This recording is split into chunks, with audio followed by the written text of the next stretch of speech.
Salam sejahtera, terima kasih karena bersama dengan saya di Nazilin Unity Channel. Hari ini gempar apabila Ahli Majelis Tertinggi UMNO Fuad Zarkasi dan Timbalan Presiden MIC M. Saravanan terlibat dalam pertikaian sengit di Facebook. Berikutan ancaman Saravanan untuk membawa keluar parti itu dari Barisan Nasional, yaitu parti MIC. Ketegangan tercetus apabila Fuad mengejek anggota parlimen Tapah berhubung kenyataan Saravanan bahwa MIC telah ditipu untuk menyokong kerajaan pimpinan Anwar Ibrahim. Menurut bekas Menteri Sumber Manusia itu, MIC diberitahu pengurus CBN Ahmad Zaid Hamidi bahwa mereka akan mendapat kerusi kabinet jika menyokong Anwar. Saudara-saudara sekalian, percetusan ataupun pertikaian ini memang bukan calang-calang. Ini pertikaian yang besar, menentukan halat tuju MIC dan menentukan masa depan Barisan Nasional juga. Amaran keluar Barisan Nasional, pemimpin UMNO, MIC berperang di media sosial. Sebelum kita teruskan ulasan dan juga komen daripada netizen hari ini, apa pandangan Anda tentang kedudukan MIC sekarang ini? Kalau MIC keluar daripada Barisan Nasional, dia akan masuk ke mana? Sedangkan dia bersama dengan Barisan Nasional pun dia tak mampu menang kerusi banyak. Kalau tak silap saya, mereka hanya ada satu kerusi menang dalam pilihan raya. Kalau mereka bergerak solo, mampukah MIC hidup atau mereka akan mati terus terkubur? Itu yang pertama. Kalau MIC keluar daripada BN dan menyertai Perikatan Nasional pula, di sana di Perikatan Nasional pun banyak serpihan-serpihan parti-parti yang kecewa. Adakah MIC boleh menang di sana? Sedangkan bersama dengan Barisan Nasional pun kalah, apakah pula bersama dengan Perikatan Nasional yang tidak disokong oleh pengundi-pengundi bukan Melayu. Saudara, sebelum kita teruskan ulasan ini, saya perkenalkan dulu kepada Anda, ini terapi imun Transofector for Life. Terapi imun yang meningkatkan daya imun badan kita sehingga 400%. Secara umum dan ringkasnya, kita kena penyakit karena imun badan kita yang lemah. Kita tidak sembuh daripada semua jenis penyakit karena imun badan kita yang bodoh. Imun badan yang bodoh dan menjadi jahat juga menyerang kita sendiri sehingga kita juga sakit. Tapi dengan adanya terapi imun Transofector for Life yang meningkatkan daya imun badan sehingga 400% ini, ia mendidik imun badan kita menjadi bijaksana. Lalu imun badan kita itu menyerang semua jenis penyakit yang ada dalam tubuh badan kita, menghapuskan akar penyakit yang ada dalam tubuh badan kita, lalu kita sembuh. Dapatkan produk hebat ini, penemuan paling bersejarah dalam dunia kedokteran di abad ini, melalui nomor telepon saya yang tertera. Dapatkannya sekarang karena produk ini lulus KKM, juga halal dan diperakui oleh dokter-dokter di seluruh dunia dan juga di Malaysia. Saudara, mungkin Anda sudah lama berdoa untuk kesembuhan Anda. Mungkin inilah jalan yang Tuhan tunjuk untuk Anda semua. Saudara-saudara sekalian, apa pandangan Anda kalau MIC keluar daripada BN? Adakah BN akan terjerumus daripada masalah? Dan kalau betul itu berlaku, apa komen Anda? Beberapa komen daripada netizen berkait isu ini. Kalau betul MIC keluar daripada BN, ada yang gembira. Mereka kata keluarlah cepat-cepat beramai-ramai kerana MIC sudah tidak relevan lagi. Ada juga yang mengatakan MIC tidak relevan lagi. Kalau nak kekal, mereka perlu akur dengan kelemahan MIC yang kurang membantu tapi lebih banyak menimbulkan polemik. Duduk diam-diam buat kerja. Mudah-mudahan ada jalan dapat 2 kerusi, kata Al-Jibi. Muhammad Hafiz kata tinggalkan saja BN, mai join kami di PN. Baru semalam kami sucikan Ramasami, kata Muhammad Hafiz. Kalau MIC menyertai PN, saya jangkakan MIC akan lebih berkubur selama-lamanya. MIC ini duduk dahlah siput, kata beliau.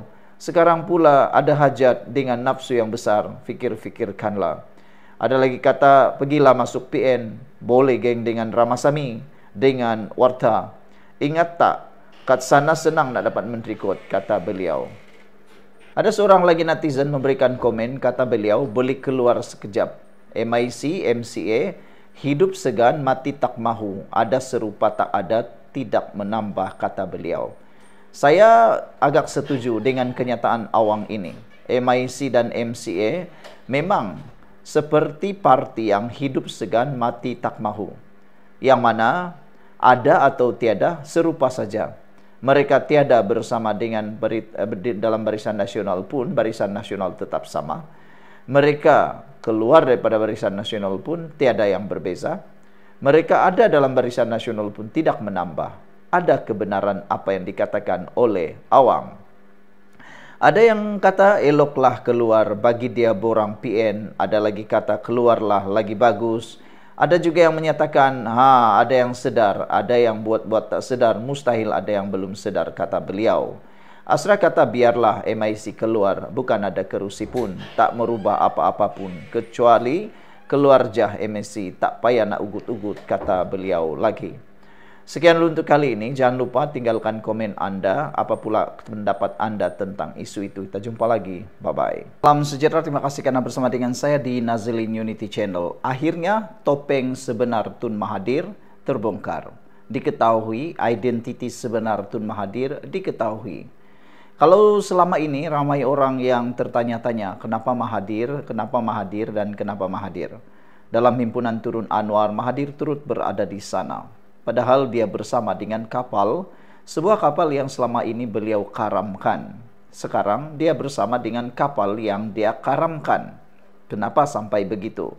Hari ini satu lagi pengakuan daripada Tun Mahathir yang paling mengejutkan kita semua.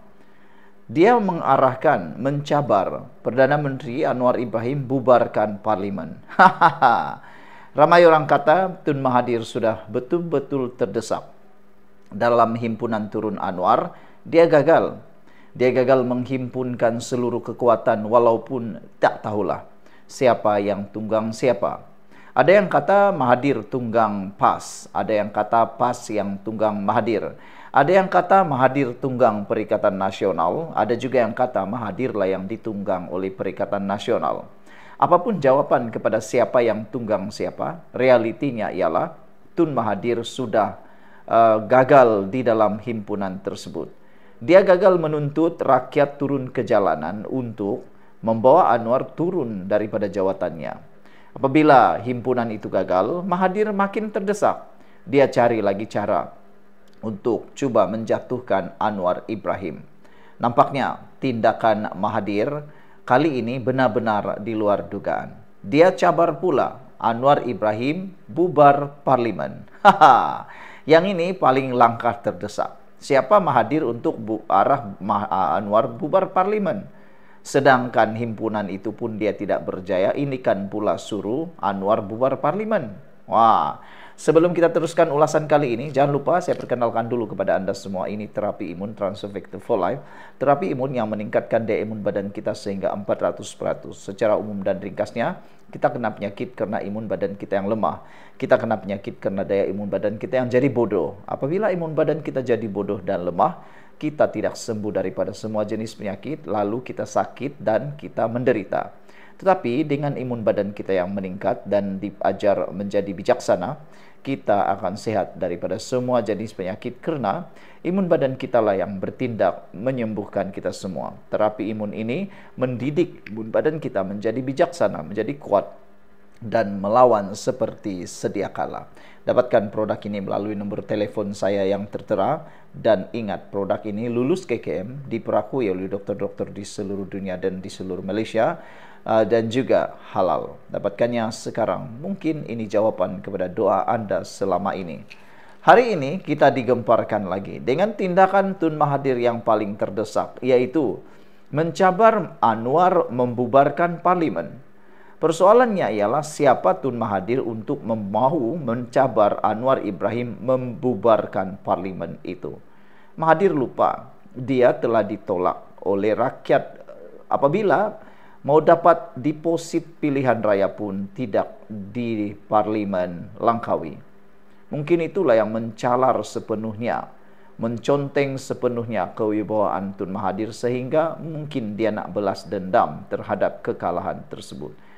Tapi yang aku hairan, bukti menunjukkan bahawa Tun Mahathir tidak pernah berhenti untuk mengarahkan orang-orang di bawah orang-orang yang menjadi Perdana Menteri letak jawatan. Buktinya pada 9 Mac 2008 Mahathir mengarahkan untuk Najib pada waktu itu letak jawatan. Manakala pada tahun 2015, 4 April 2015, pada 2008 itu, Mahathir mencadangkan Abdullah Ahmad Badawi meletakkan jawatan dan beliau menambah, beliau telah tersilap melantik Perdana Menteri. Lihatlah betapa Mahathir mahu tetap berkuasa. Seterusnya pada tahun 2015, sekali lagi Mahathir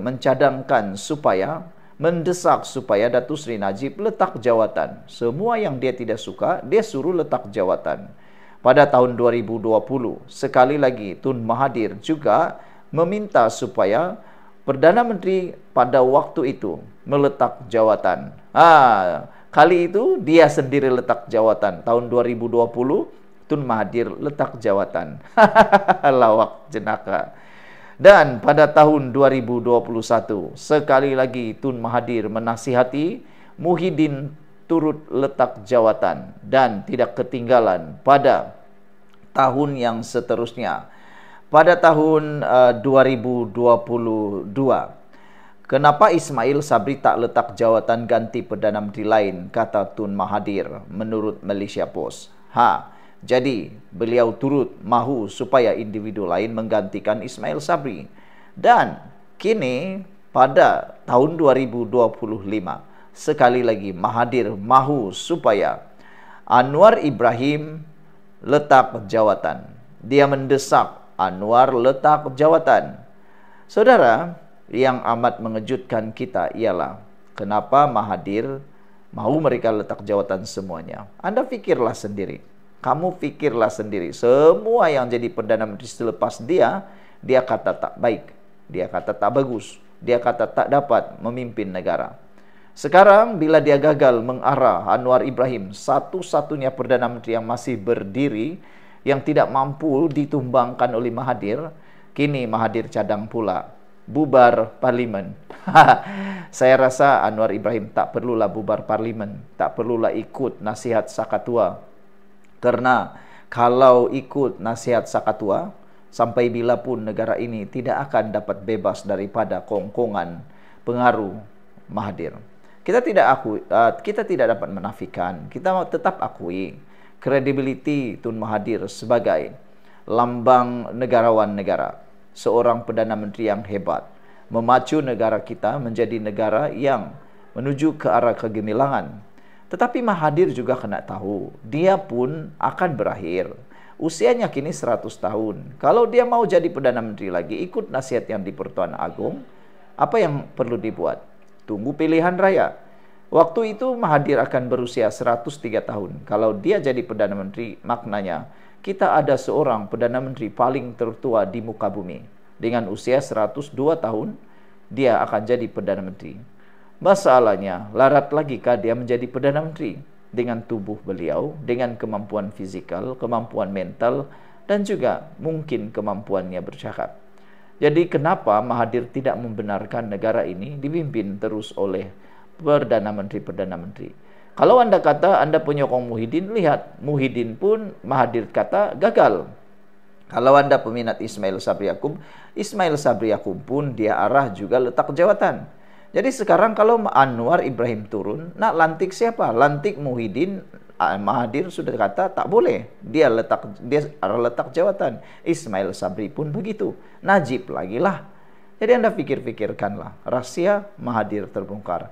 Jumpa lagi. Bye-bye.